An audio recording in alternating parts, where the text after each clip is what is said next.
ថ្ងៃនេះកូនសិស្សយកទូរស័ព្ទមកឲ្យដំឡើងនិងភ្ជាប់កម្មវិធី PLP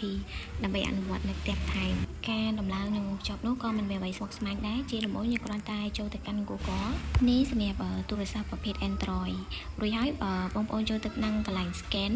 ហើយយក QR code ដែលយើងបាន print សម្រាប់សិស្សម្នាក់ៗ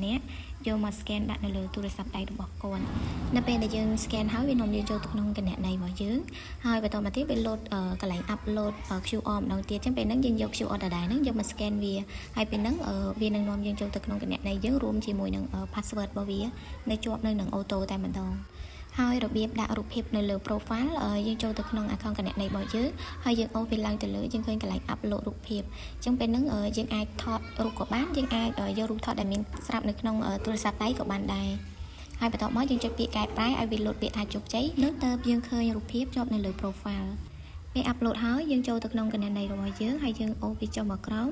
ដើម្បីពិនិត្យមើលថារូបភាពបែបនេះយើងបាន upload ចូលហើយឬនៅបន្ទាប់ពីភ្ជាប់និង upload រូបភាពរួចហើយដំឡើងកម្មវិធីនេះដាក់នៅលើ screen ទូរស័ព្ទដើម្បីងាយស្រួលក្នុងការប្រើប្រាស់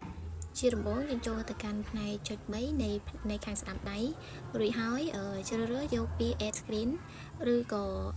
បន្ថែមទៅអេក្រង់ដើមបន្ទាប់មកទៀតយើងជ្រើសរើសយកពាក្យដំឡើងហើយយើងចុចដំឡើងវាដើម្បីឲ្យកម្មវិធីនេះវាមាននៅលើអេក្រង់ទូរស័ព្ទរបស់យើងរងចាំបន្តិចនៅពេលដែលវាដំឡើងជោគជ័យវានឹងបង្ហាញកម្មវិធីនេះនៅលើអេក្រង់ទូរស័ព្ទរបស់យើងហើយយើងអាចចូលទៅសាកល្បងប្រើប្រាស់កម្មវិធីនេះភ្លាមៗបន្ទាប់ពីយើងបានភ្ជាប់និងដំឡើងកម្មវិធីនេះរួចរាល់